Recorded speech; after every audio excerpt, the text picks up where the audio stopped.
Today, you're the lead esports producer at 343, an amazing role to have. But you didn't start there, of course. That started 2014. And with all my guests, I love to go back and kind of figure out how it began. So how did you get into Halo? Tell me a bit about that transition from Halo over into working at 343. Yeah, so late 90s, early 2000s, I was a Nintendo and PlayStation kid. And I used to play a lot of Gran Turismo was my favorite game. So I was into racing games. I used to play Counter-Strike. I used to play Unreal.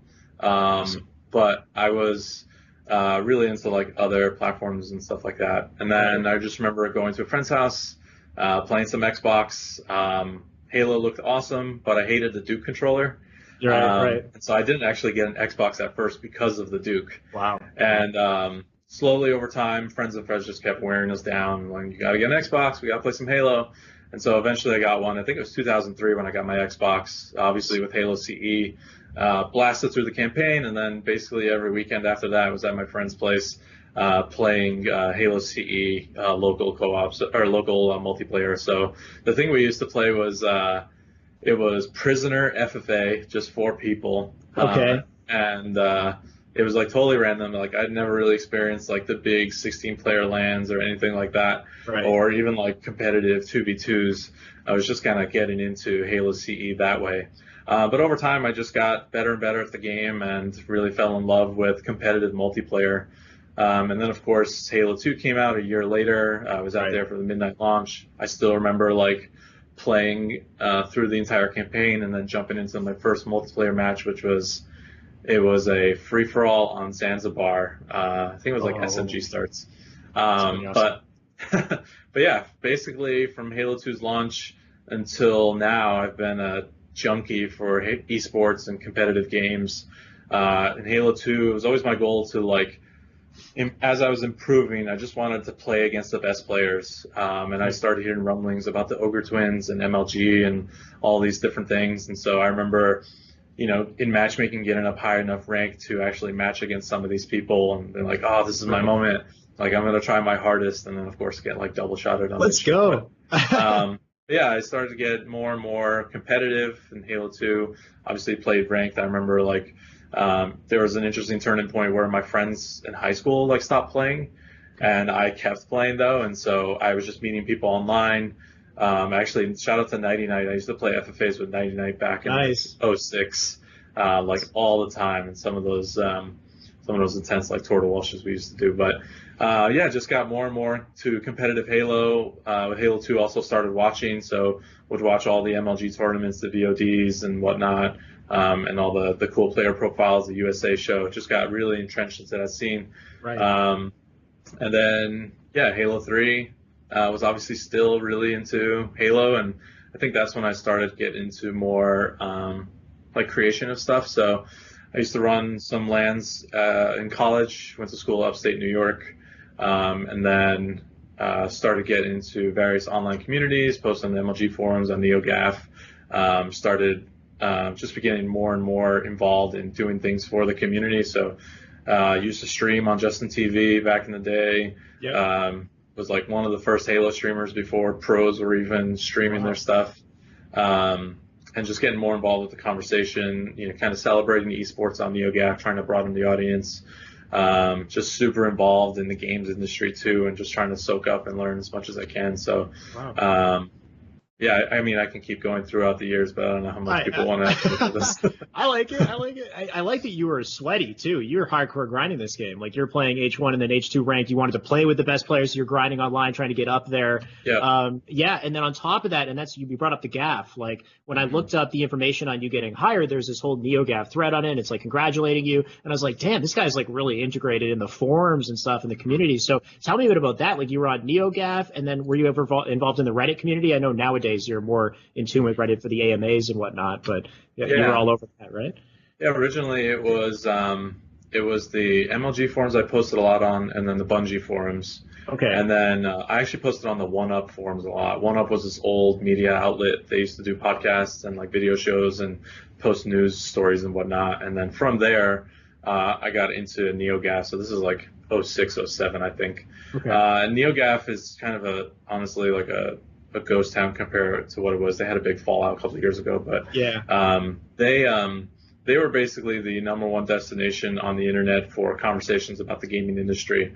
Everyone who's everyone posted there. It was people in the community, but also anyone in the press on a global level. Developers posted there, publishers, basically anyone who's anyone in the industry was there. And so it actually was like super exclusive. You used to have only a paid email address. Oh, wow. And then after that, every application was manually accepted. So I applied. It actually took me a whole year just to get in. So like people are famous for lurking. Like this is like a legendary gaming forum at that era.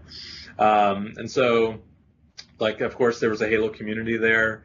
NeoGaf was kind of the name that it was titled. People from Bungie, when Bungie was still running Halo, were posting there. People from 343 started posting when 343 got involved into the situation. So just kind of, made connections with people like Frank O'Connor, who was a big member there.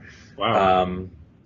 Who else are we talking about? David Ellis was a big poster there as a designer now at 343. So this is kind of where you made all the connections. I'm wondering, is there like an equivalent today to that? Because, I mean, you said NeoGaf kind of fell off. Where do people kind of, is it Reddit maybe or? Reddit's obviously a big part of it. And I feel like the games industry has moved more and more towards Reddit. And I mean games industry from like the professionals. Right. But everyone's posting, not everyone, but most of the community migrated to Reset Era. And so I check up there occasionally. There's still a NeoGaf community there. Frank O'Connor still posts there a bunch. So nice. we still check in with that community a good amount.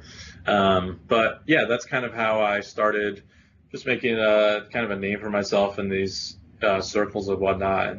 And for me, it was always about just trying to understand and learn more from the professionals that were posting there, and just sharing the excitement with all the Halo news that was coming out over the years, and kind of keeping up to date with all the controversies as well. Same goes for when there was turmoil in Halo esports and MLG had dropped Halo and kind of all the news there. Still a lot of discussion on NeoGaf that I was kind of participating in. And through that, I just got more and more involved with being part of the community and doing community efforts rather than just putting my nose down and trying to compete. I did a bunch of things like I was streaming. Really, I streamed like for the NeoGaf community, so they had something to watch. I also started a YouTube channel where I just like dipped my toes in a bunch of random content ideas. I used to do like weekly montages for Halo Reach where all the footage and all the gameplay was from the week prior, and then it would drop right after that, and then I would start over again. And that was actually kind of crazy looking back on it. I tried looking you up on YouTube, and I just found a couple Halo 5 videes. And you're not bad. You're pretty decent. Oh, those are on the newer channel. I had like an older channel. Okay. I had like a ton more videos. I used to have like Halo 3 gameplays against like pro players, and just it's just upload all these pro players ones, all these pro player gameplays. Actually, this brings up a funny story. I was like, when Strongside used to work here, he and I sat together. And so, we used to just get into like, kind of shit talking matches once in a while. And so I pulled up this old video I had on my YouTube channel where I was playing a match against like just some of the former final boss players. I think it was like Fear Itself, Strongside, and maybe Elamite. I'm trying to remember. It's a hell of a squad right there. Yeah, and so we're just watching this gameplay, and I'm just sitting here like, obviously I'm talking to Strongside, is one of the best Halo players ever, so I'm trying to showboat a bit. And then there's this moment where I get into a BR fight with Strongside when I had half shields and I like crushed him. And I was like, God. Oh, let's go. It was awesome. But yeah, I think a lot of those gameplays I actually took down, but there's a lot of stuff there. I used to do like, I used to get early access to stuff. So whenever there was a new map pack that came out, I would get early access and like create a trailer for when the actual stuff came out. Wow. So I just got more and more involved into the community stuff. There are people I partnered with there on a podcast. Which was NeoGaf Radio, so that was a lot of fun to do. And then there was a NeoGaf website that I helped kind of do some editorial for. So I was just like, anything I could do to kind of help out and get my reps in on various levels of stuff. I never went too deep into like one thing. I was never like, I'm just gonna do montages, or I'm gonna do this. It was just like, I just want to kind of experiment and try all these different things. And so that was a lot of the content stuff. And then through there, I just got just more and more kind of eager to actually get my foot in the industry. Up until that point, like really since Halo 1, Halo 2 when I was playing back in those days. I knew I wanted to work on Halo. It was always a passion of mine. I was going to say, yeah. Was this something from early on? Like you had a goal for yourself. You knew you wanted to work for the company making Halo. I mean, it was Bungie at the time and now 343. Yeah, I mean, since I was 16, 17, I knew there you go. Halo was what I wanted to do. And at the time, I was studying computer science, and it kind of didn't work out for me. But still passionate about computer science. I actually want to go back to school one day to learn. But I just remember it was like 2011, 2012. I just wanted to go to more kind of industry events. I actually was at the time, while doing all my stuff involved in community, kind of making ends meet financially by working on swimming pools. So I used to like build and repair swimming pools in New York. And I used to get advances on my paycheck so that I can go to E3 and I can go to all these different events and whatnot. I'm just kind of network and meet and greet and just kind of stay on the grind. And at the same time, I was also a community cartographer for 343. So a lot of what I did was working with Bravo, actually, hand in hand on creating and curating maps for playlists in Halo 4. And so I wasn't a good forger, but I was kind of the producer and worked closely with Bravo on making sure we hit our deadlines and got awesome maps into the playlist. And then, at some point, I had connections with the community manager, who at the time, Jessica Shea, her name is BS Angel online, and she and I just interacted online, hung out at some events and whatnot. And so I just reached out to her and was just like, hey, I'm really trying to get my foot in the door. Are there any testing positions available? Like, I'm just looking to get started. And she was like, actually, we have this community position opening on my team that I actually think you would be really good for. Wow. And at the time, I was just like, wow, I never even thought of myself as a community person. I just kind of did all this stuff. But as I reflected on it, I was like, yeah, well, everything I've done in Halo, community cartographer, creating content, streaming, podcast, website, whatever, it was all for the community. And so I decided to interview. I did a Skype interview from New York with the whole community team there. And then a couple weeks later, I packed up everything and moved to Washington to begin at 343. That's amazing. It must have been a little nerve-wracking doing that Skype interview. Yeah, it was. That's the big moment right there.